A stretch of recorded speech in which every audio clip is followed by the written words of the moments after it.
What's going on YouTube? Santa the Savage here, and today is day 4, 12 days of anime, or as I like to call it, the Endless 12, and today's video is going to be my top 10 anime series. Please keep in mind with this list, there is no objectivity, okay? This is my personal favorite anime, so it's not top 10 best anime or anything like that. Literally, my favorites. So with that being said, let's get started. Number 10, Spice and Wolf. Now, I'm going to be completely honest with this series. Spice and Wolf is not for everybody. It's really not for everybody because it's more of a romance genre type of anime, and it's really character based because it's only focusing on 2 characters, and that's Lawrence and Hollow. Outside of those 2 characters, you don't really get much. I mean, yeah, characters come and go and they get a little bit of development, but like I said, it's really focused on those 2 characters, and if you don't like either one of them, then you're going to be out of luck with liking this show. And if you aren't really down for dialogue heavy shows where a lot of the times you're just talking about merchant shit, because that's what it is, that's the backdrop. We follow the adventures of a merchant and his companion, which is Hollow. That's really it. Outside of that, not really much to Spice and Wolf, but I really enjoy this show because I love craft and I love fucking Hollow. And she's going to be on another list that's coming up. But like I said, Spice and Wolf isn't for everybody, but me personally, I really enjoyed the show. Number 9, Shinsekai Yori. Now, with this show, okay, like Spice and Wolf, is not for everybody, but for a different reason. With Shinsekai Yori, it starts off really slow in the beginning. And I mean really slow. What it is we're set in the future where we follow a group of humans who have telekinesis, okay? These guys can float things with their minds and do a lot of amazing shit, alright? But it's this utopian type of world where everything seems like it's going good, everything seems peaceful, there's no fighting or anything like that, but down low there's some crazy shit that's going down that people put in the back of their mind and some people don't even know about. That's the whole premise of the show. And like I said, it starts off really slow, but Shinsekai Yori has one of the best endings. And I'm not just talking about the last episode. It started hitting a stretch towards the end where all the episodes were amazing. And I really had to watch Shinsekai Yori again. I have to give it another rewatch. There's action in the show, okay? There's action in the show, but don't expect that to be the primary thing in the show, okay? And don't expect to really love these characters because I don't really love any of the characters. I just love the plot and where we go in the story. So if that interests you, I suggest you check it out. But if it doesn't, cool. Number 8, Madoka Magica. Now, with this series, we have a magical girl show. Alright? Sailor Moon, magical girl. That's what I'm talking about. But it's nothing what you would expect just from that name, alright? Because when you hear magical girl, you're probably thinking transformation, cutesy, bullshit, girly shit. That is not Madoka Magica. That is just what it seems like on the surface. On the surface, because this show gets dark. And I mean dark. This one, it doesn't really start off slow, but the initial, I want to say, maybe 3 or 2 episodes really don't give you an idea of where the show is going to go. But once you get past those episodes, it all gets better. It all gets better, trust me. And it has its fight. So even for the people who are just action heads who just want to see some fighting, this show will deliver that. It will deliver that. Just check out the movies if you don't believe me. And you can feel for the characters too, because there is a lot of character development, not just for the main character, but for the side characters as well. So it pretty much hits on all cylinders pretty much, okay? But it's something that has to hook you. And if it doesn't hook you, then you're probably not going to enjoy it. But me, Madoka Magica is amazing. That is why it's number 8. Number 7, Hunter x Hunter. Now, if you guys have seen my top 10 manga list that I did, when did I do that? 2 days ago. You guys may wonder why I have Hunter x Hunter the anime number 7 when I have Hunter x Hunter number 2 on my manga list, when most people will admit that the anime is better than the manga. I ain't one of those people. Well, it's because I've just seen more anime than I've read manga. That's just it. So that's why Hunter x Hunter is number 2 on that list. That's why the rankings vary on the anime and manga list, okay? But it's still on the list. It's still amazing. And the problem with Hunter x Hunter is 2 things. 3 things, really. It's the dialogue, which it gets a little heavy at times. It's the hiatuses. I mean, that's self-explanatory. And it's the art sometimes, all right? Because Togashi, although he can have some amazing panels, he is inconsistent a lot of the times. With the anime, you don't have that problem. The anime, I think it had like 1, maybe 3 recap episodes, if I'm remembering correctly. So there's really no filler, all right?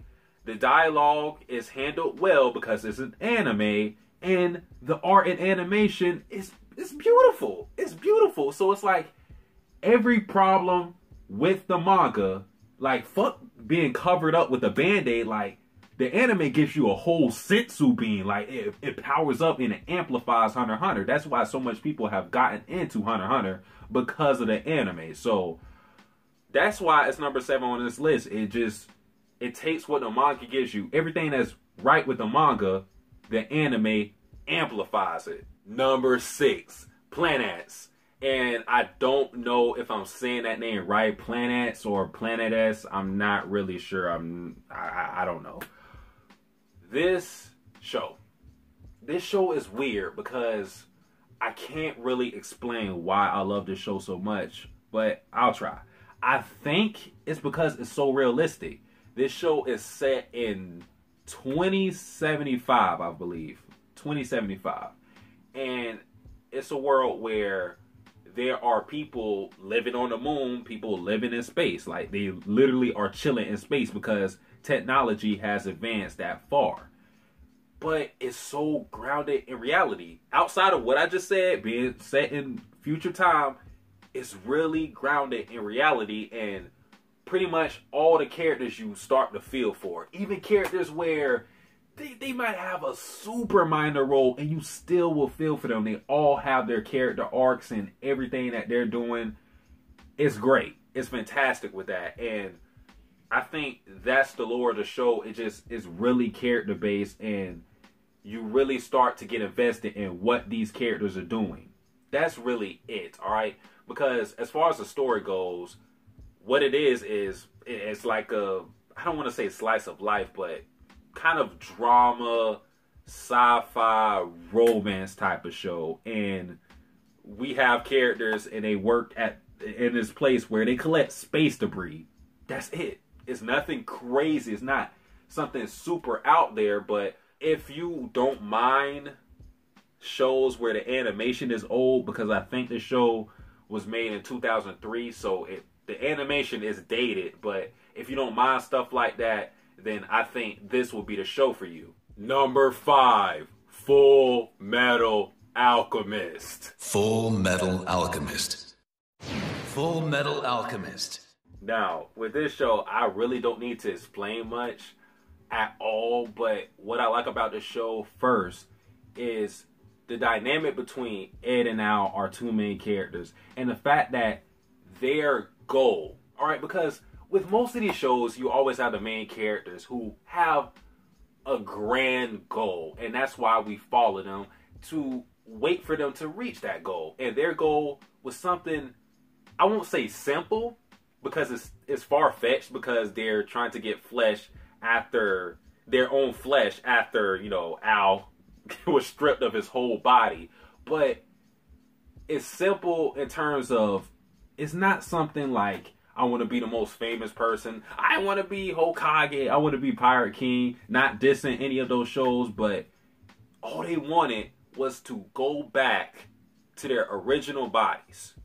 just go back to the way they were after committing the sin of trying to bring back their mother, which that was a, you know, you could understand them trying to do that, and they had to suffer and go through all these trials just to get their original bodies back. That's what I love about Fullmetal Alchemist. It also has one of the best casts I have ever seen, from Roy Mustang to Riza Hawkeye to Envy, who was a great villain, Wrath, Scar, my nigga, Scar, you serious? Scar in the cut? That's a scary sight, my nigga. Even Gluttony was kind of cool. Olivia Armstrong, Louise Armstrong.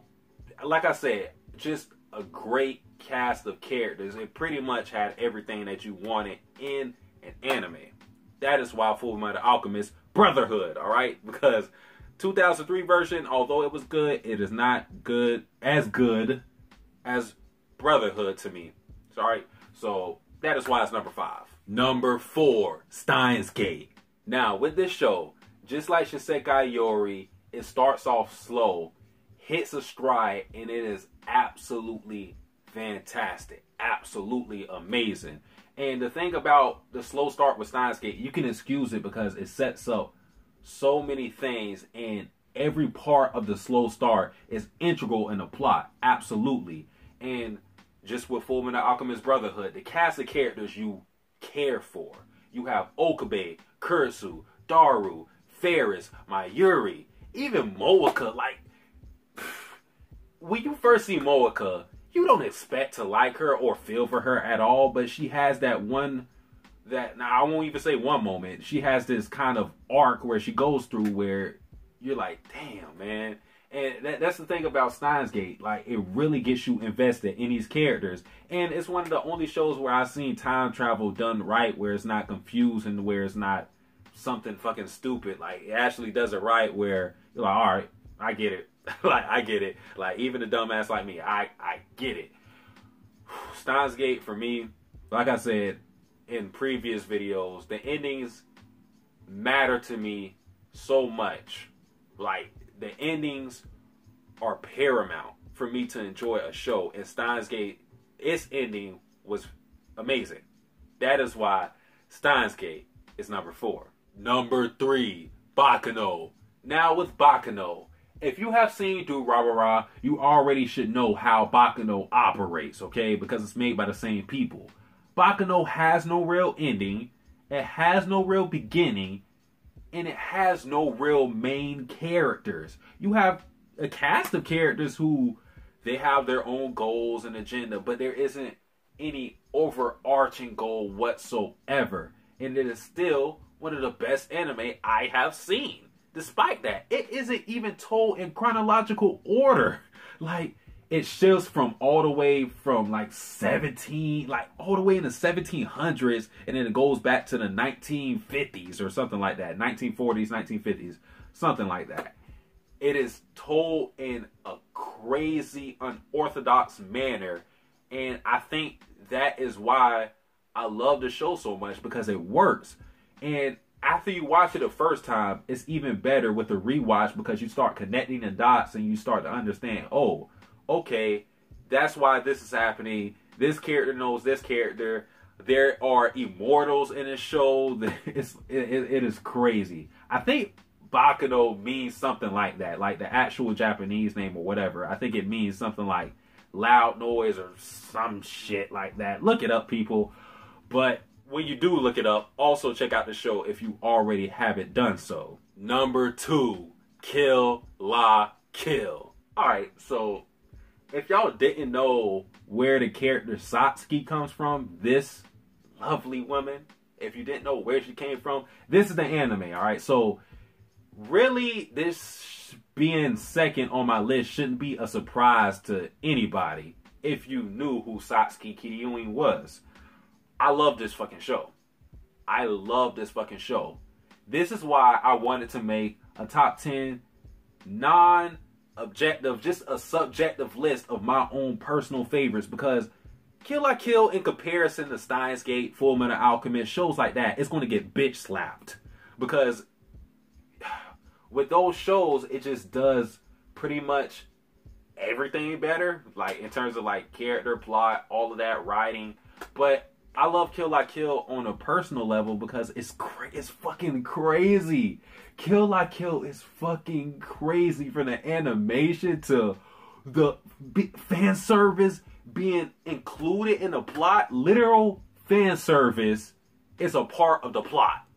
And that is not something I'm going to see with any other show. That is why I love Kill La Kill, because it does things in its own way. It has its own flavor, its own swagger, its own drip, whatever the fuck you want to call it, alright? I love fucking Kill La Kill, alright? I love the characters. There's pretty much no character in Kill La Kill I don't like. From Ryuko, from Satsuki, to Nui, to Ragyo, to Gamagori, to Nanan, all of them I like. There's not a character in Kill La Kill I'm like, well, there's no character I'm like, man, fuck them. Nah, like, for real. Every character in Kill La Kill I like. Fights are crazy, insane. If you haven't checked out this show, I don't know what the fuck you doing, man. Like, for real. Check out Kill La Kill. I think this show is also not for everybody because, like I said, with the fan service stuff, fan service bothers some people. For me, I am a man of fan service, and Kill La Kill delivers that in abundance. But if you would like to go on a wild ride, then Kill La Kill is where you need to go, because it will take you there. Alright? That is all that needs to be said. Now, let's move on to number 1. And number 1, I have Code Geass.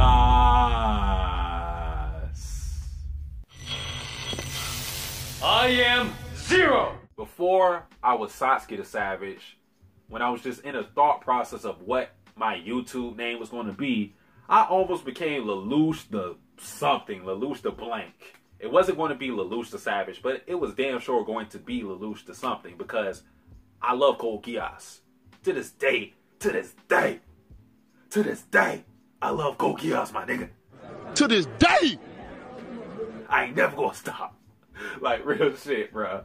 And it's not for nostalgia reasons, because not recently, but like maybe 2 years ago, I rewatched Code Geass. Even though Code Geass was one of the first anime I watched when I first started getting into anime, I just have these feelings that never go away for the show. And it's weird because when I look at Code Geass, there are other shows that outclass Code Geass. Like, when it comes to cast of characters, like I talked about how Fullmetal Alchemist had an amazing cast of characters. Code Geass doesn't really win in that department. I mean, Lelouch is phenomenal. Colin is great. Schneisel is good, but outside of that, it's like, man, it's mad. But I don't know. I think it's really top heavy because Lelouch, for me, carries the show a lot. I love Lelouch so much that even with some of the problems Code Geass has, I'm just like, fuck it. As long as I get to watch this motherfucker play his mind games and everything like that, I'm all in for it.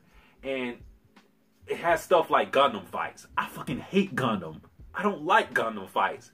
But in Code Geass, it works somehow. I can't really explain it, but it just works. And it also has some of the best emotional deaths.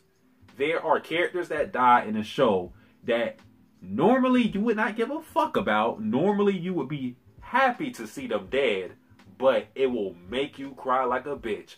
I cried like a bitch in this show, legit. How many damn times? Not 2, not 3, not 4, not 5, not 6, not 7. We have that death once, that death twice, that death 4 times. 4 times I cried like a bitch in Code Geass. And I think that is the only... Code Geass and One Piece are like the only shows that can do that to me multiple times, alright? Damn, man. I don't even know where I'm going with this. Code Geass is an amazing show. If you have not watched this show, I don't know what the fuck. Like, bro, what are you doing? Like, the fuck is wrong with you? Like, why are you watching this video? Like, what the fuck wrong with you, man? Code Geass is amazing. That pretty much sums it up. But guys, that is it for my top 10 anime series list. All right. Day 4 tomorrow. My next list is going to be top 10 female characters. And I'm singling out female characters because there are a lot of male characters I like. So I wanted to do something strictly for the ladies. All right. Not ladies meaning you guys watching, but anime ladies and anime titties. My bad. But yeah, that is it for the video, guys. If you like this video, like, comment, subscribe. Saying to the motherfucking savage. Out.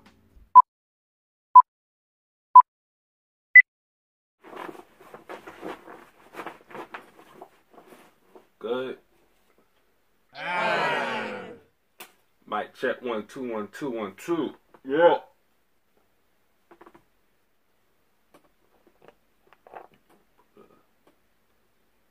A little ice. Oh shit, cold. Good, this shit cold.